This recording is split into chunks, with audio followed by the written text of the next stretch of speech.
नमस्कार मित्रों, mission educator में आपका बहुत बहुत स्वागत है। जैसा कि आप लोगों ने पिछली वीडियो में देखा होगा कि हम लोगों ने बिंदुसार अशोक के बारे में चर्चा की थी और अशोक के अभिलेख जो बचे थे, जो एग्ज़ाम के पॉइंट ऑफ व्यू से बहुत ही महत्वपूर्ण हैं। आइए उनकी चर्चा करते हैं। तो अभिलेखों की खोज होती है 1750 ईस्वी में। टी फैंथेलर नाम के इतिहासकार जो हैं दिल्ली मेरठ स्तंभ लेख की खोज करते हैं, जबकि पढ़ा जाता है दिल्ली टोपरा स्तंभ लेख, जो पढ़ते हैं जेम्स प्रिंसेप हैं 1837 ईस्वी में दिल्ली टोपरा नामक स्तंभ लेख को पढ़ते हैं। और इनके अभिलेखों को बारे में देखते हैं हम लोग। 3 भागों में बांटा गया है: शिलालेख, स्तंभ लेख और गुहा लेख। तो पहले हम लोग शिलालेख के बारे में देखते हैं। उसके पहले जान लेते हैं हम लोग कि इस लिपियों के बारे में, जो स्तंभ और गुहा तथा शिलालेखों में स्पष्ट है।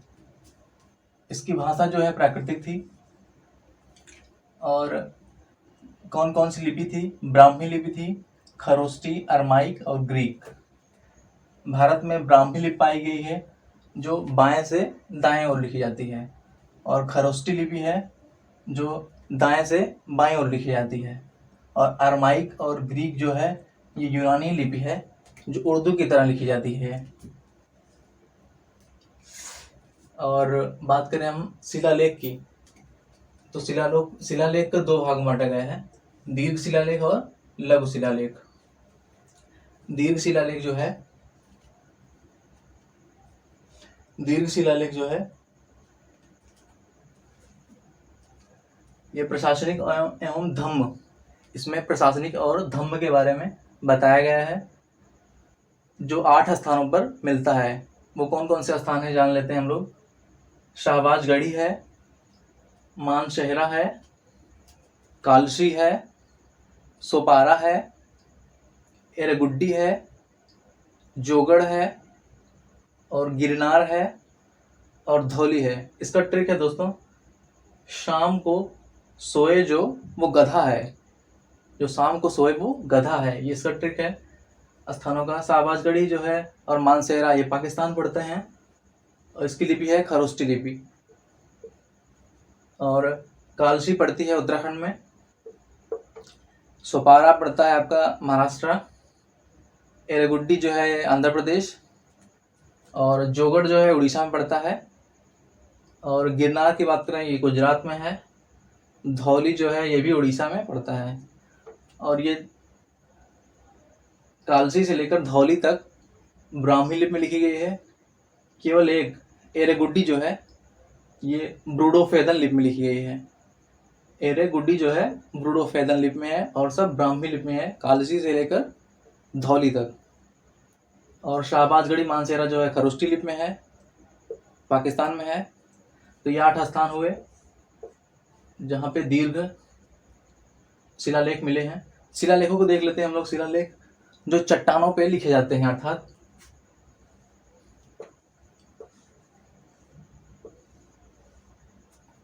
इस तरह शिलापट्टियों पे 14 लेख लिखे गए हैं, जो 8 स्थानों पर पाए गए हैं। वो 14 लेखों को जान लेते हैं हम लोग, कहाँ कहाँ लिखे गए हैं। 14 लेखों के बारे में, उसमें क्या क्या लिखा गया है। पहले शिलालेख में देखते हैं पशु बलि की निंदा की गई है जिसमें। और बात करें दूसरे शिलालेख की, तो इसमें मनुष्य पशु दोनों के चिकित्सा की व्यवस्था की गई है, यानी कि उपलब्धता बताई गई है। थर्ड की बात करें हम लोग, राजकीय अधिकारियों को आदेश दिया गया है कि वो 5वें वर्ष के उपरांत, यानी कि हर 5वें वर्ष के उपरांत वो दौरे पर जाएं और देखें वहाँ पर क्या क्या कमियाँ रहती हैं, प्रजाओं के बारे में निरीक्षण करें तथा कुछ धार्मिक नियम बनाएं। और बात करें हम चौथे शिलालेख में, ये भेरी घोष के स्थान पर यहाँ पे धम्म घोष की नीति अपनाई गई है। भेरी घोष अर्थात कि विजय की नीति को छोड़कर हम लोग धम्म की तरफ चलेंगे। अर्थात उन्होंने, आपको पता होगा कि इनका पुत्र महेंद्र और इनकी पुत्री संघमित्रा दोनों को श्रीलंका भेजे थे, धर्म के प्रचार के लिए, धम्म के। और बात करें हम पांचवें शिलालेख में, पांचवें शिलालेख में धर्म महापात्रों की नियुक्ति की गई है, जो धर्म में महापात्र को बताए गए हैं। और आत्मनियंत्रण छठवें में बताया गया है। छठवां शिलालेख जो है वो आत्म नियंत्रण के बारे में बताता है। बात करें सातवें और आठवें की, सातवां और आठवां जो है तीर्थ यात्राओं का वर्णन करता है, अशोक की, या अशोक के तीर्थ यात्राओं का वर्णन करता है। बात करें नौवें की, ये सच्ची भेंट और शिष्टाचार के बारे में बताया गया है इसमें, नौवां शिलालेख हो गया। 10वीं की बात करें हम लोग, इसमें राजा और उच्च अधिकारियों को प्रजा के हित के बारे में सोचने के लिए बताया गया है कि वो हर समय प्रजा के हित के बारे में सोचें। बात करें हम लोग 11वें शिलालेख की, धम्म की व्याख्या की गई इसमें। और बात करें 12वें की, इसमें स्त्रियों के महापात्रों की नियुक्ति की गई है कि स्त्रियां भी महापात्र के रूप में नियुक्त हो सकती हैं। बात करें हम लोग 13वें की, कलिंग युद्ध, ये बहुत इंपॉर्टेंट है एग्जाम के पॉइंट ऑफ व्यू से, हर बार एग्जाम में पूछा जाता है कि 13वें शिलालेख में किसका वर्णन है, कलिंग युद्ध का है। और जनता को धार्मिक जीवन के बिताने के लिए, यानी कि जनता को धार्मिक जीवन के लिए प्रेरित करने के लिए अशोक ने 14वें शिलालेख में वर्णित किया है। और ये रहे दीर्घ शिलालेख। और लघु शिलालेख की बात करें तो इसमें अशोक के व्यक्तिगत जीवन के बारे में कहानी है, वर्णित की गई है उनकी। मस्की और गुर्जरा, नेतूर, उडेगोलम, इन चारों शिलालेखों में अशोक का नाम अशोक मिलता है, लेकिन मस्की में एक और नाम मिलता है जिसे बुद्ध शाक के नाम से जाना जाता है। और भाब्रू जो है, इस शिलालेख में प्रियदर्शी के नाम से अशोक का नाम मिलता है, भाब्रू में प्रियदर्शी के रूप में। ये रहे शिलालेख और दीर्घ और लघु। बात करें हम लोग स्तंभ लेख की,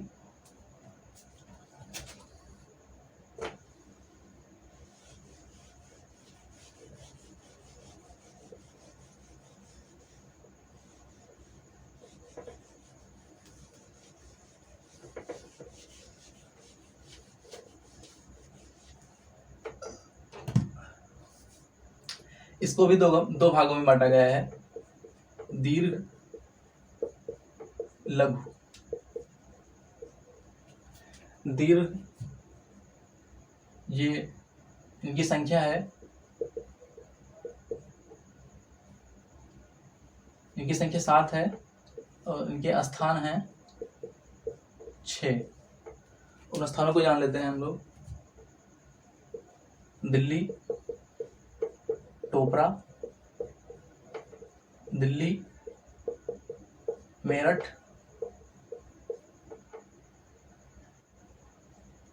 लौरिया,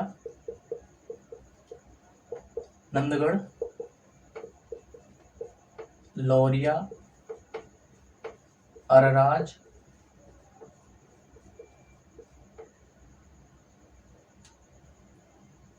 रामपुरवा और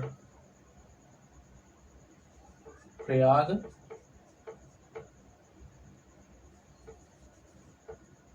कौशाम्बी।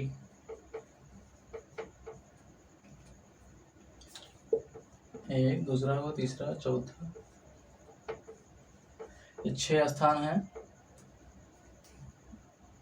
दिल्ली टोपरा का अर्थ है कि टोपरा से दिल्ली लाया गया है।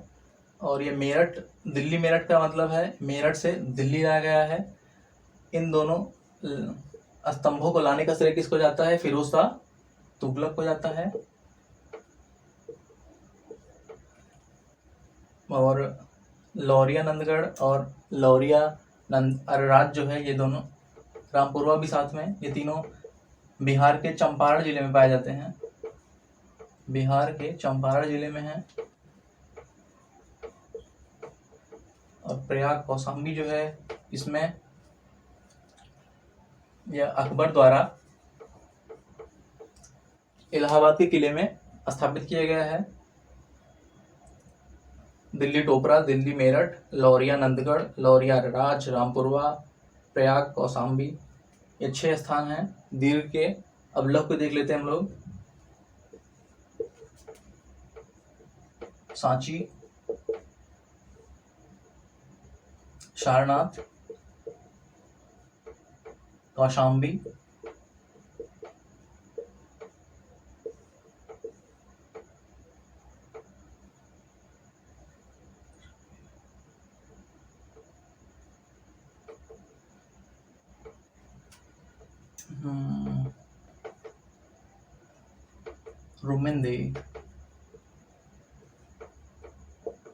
रुमिनदेई, नागाल सागर,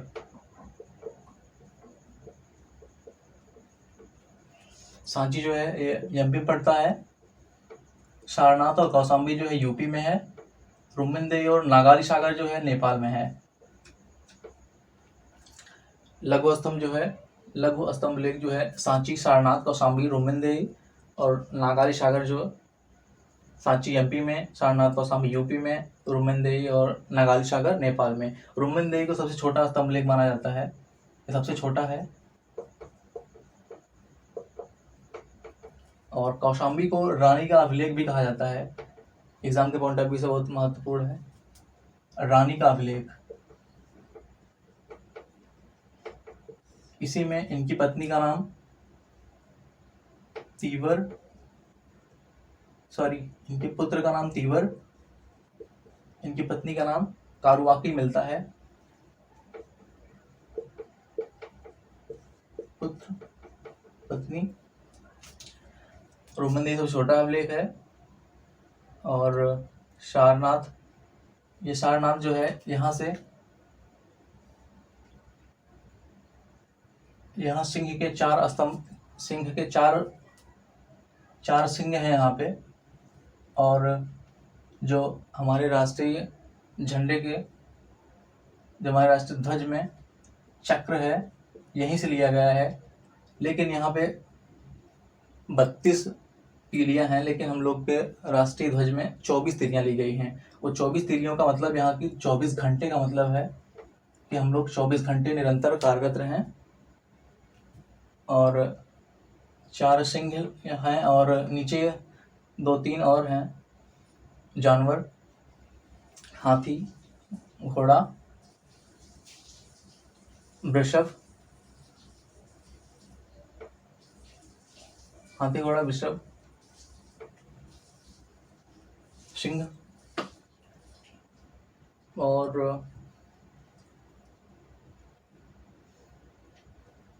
बात करें हम गुहा लेक की। अब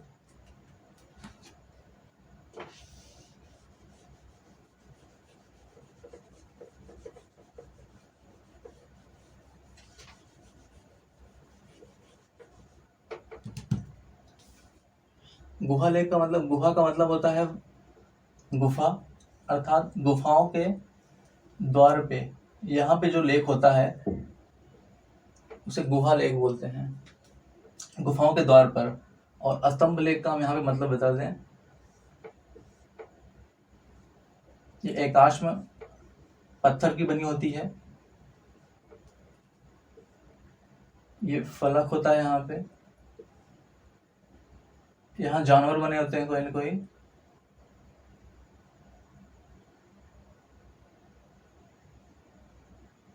हाथी हुआ, घोड़ा हुआ, वृषभ हुए, सिंह। और यहाँ उल्टा कमल बना रहता है जिसे अवांगमुखी कमल बोलते हैं।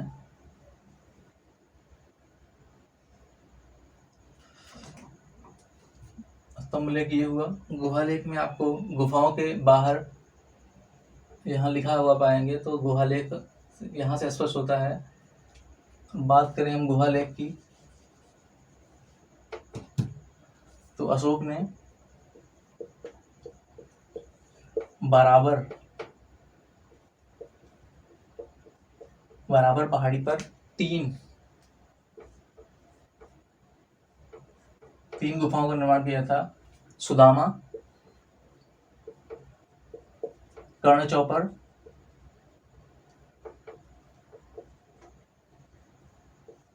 और थर्ड है विश्व झोपड़ी।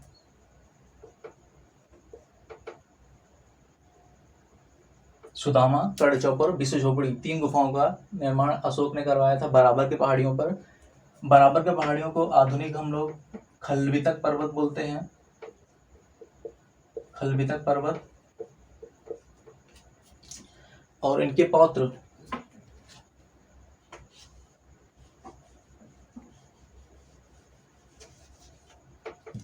अशोक के पौत्र दशरथ हैं। यहाँ नागार्जुन पहाड़ी पर ये भी 3 बनवाते हैं, 3 गुफाओं का निर्माण करते हैं। गोपी, लोमहर्ष,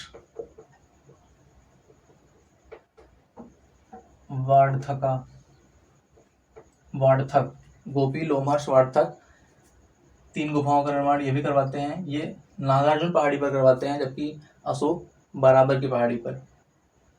तो हम लोगों ने शिलालेख, स्तंभ लेख और गुहा लेखों के बारे में जानकारी प्राप्त की।